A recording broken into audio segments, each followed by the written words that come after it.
notice the man who just walked into the next carriage with a cup of tea? I did. He seemed nervous. He was waiting at the bar for the steward, and since the steward never appeared, he elected to help himself. He took 2 biscuits. He seems pretty young, but he's already a professor at the British Museum. Interesting. I'll have to talk to him later. Just out of courtesy, of course. Of course. Did you notice the blonde man with the violin case? I certainly did. He introduced himself and tried to make a good impression. People like him are drawn to wealth and fame, like moths to a flame. But his charms failed on you. I know him by name. David Kreutzer. He was a drain on my friend's purse. Do you think he has a money problem? People like him always have a money problem. No matter how much you give them, they always spend twice as much and complain that they have far too little.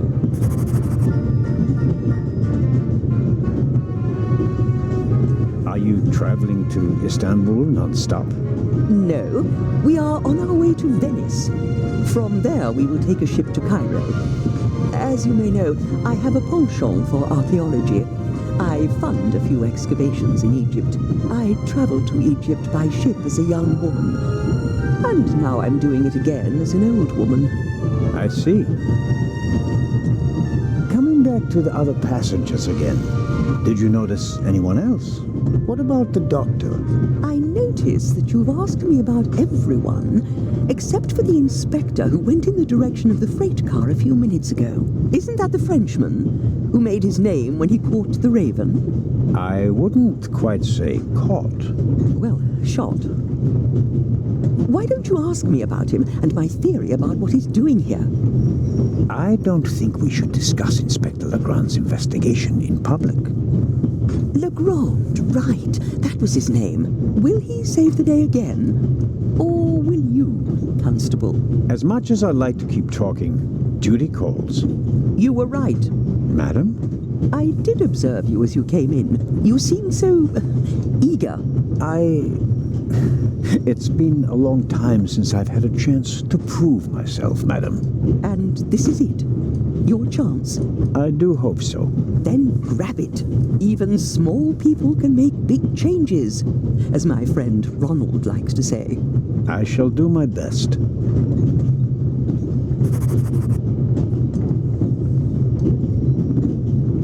An extraordinary woman.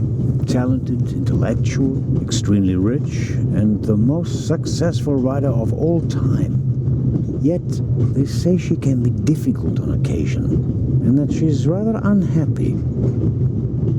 Mrs. Miller made a good impression. She wanted to protect Lady Westmacott from me, a pushy admirer. Very diligent. But she does seem a little nervous and tense. I imagine she has her work cut out for her with Matt, and a difficult boss from what they say.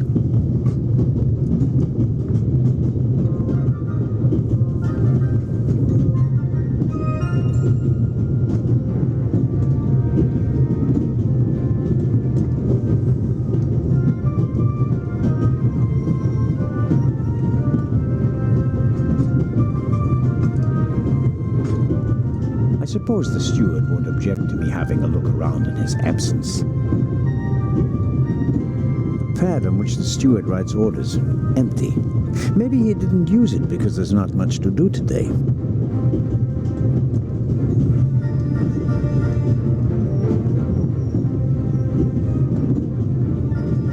A shortwave radio. It's amazing how small these things have become in the last 10 years. Perhaps he keeps the compartment keys in there. Locked. Where could he be? Butterscotch. I've loved them since I was a child. Their only drawback, they don't play nice with false teeth. Maybe if I just suck it.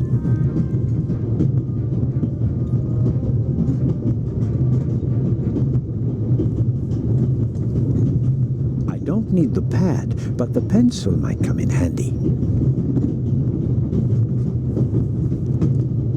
The steward probably uses the scissors on hard-to-open packages. These... I'll leave the scissors here. If I need them, I know where to find them. The drawer is locked.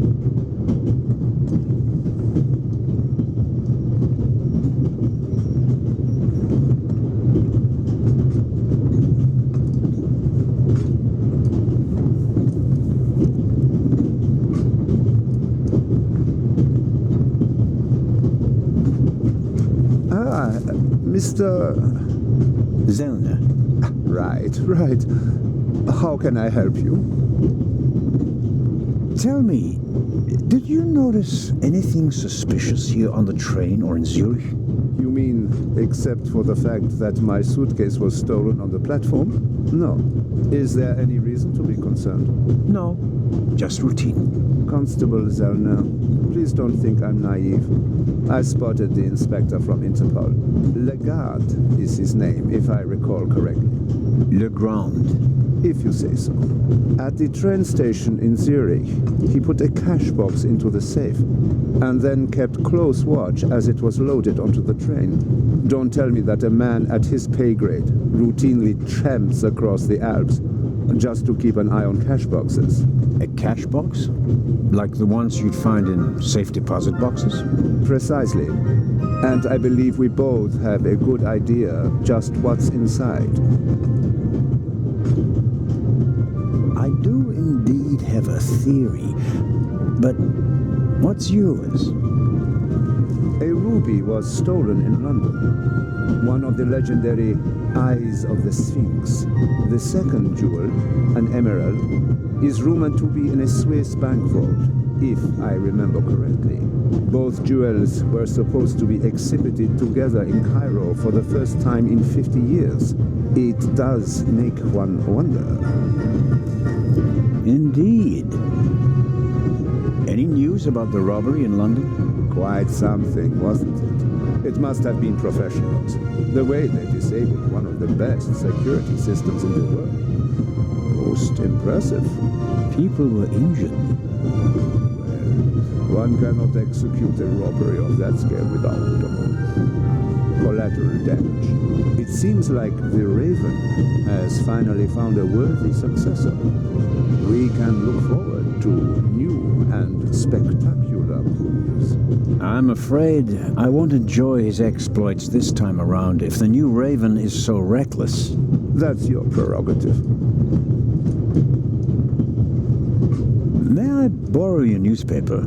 You can take the section with the article on the burglary. You're interested in that bit, aren't you? You caught me out. Here you go. Dankeschön. There's something else. Do you know where the conductor is? I'd like to know that myself. I told him to search for my missing suitcase in Zurich. He hasn't got back to me yet. He's probably in cahoots with the thieves and didn't bother getting back on the train. If we don't crack down on vermin like them, the rabble will rule the world one day. Well, at the moment, we still don't know what really happened. He is not here doing his job. That's bad enough. Auf Wiedersehen, Dr. Gebhardt. Goodbye, Constable. It was a pleasant chat, really.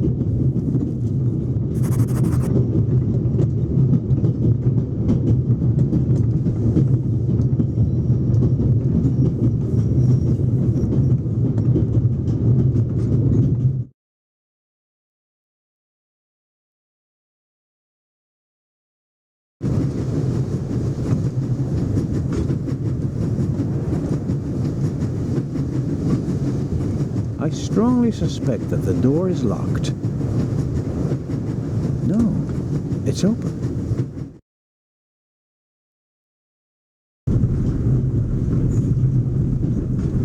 Hello? Wow. Don't move a muscle, you feathered fiend.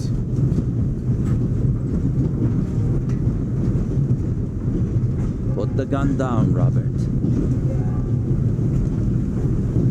If I may introduce Constable Robert Oliver from the Yard. This is the revered Constable Zellner of the Swiss police, who obviously couldn't control his curiosity.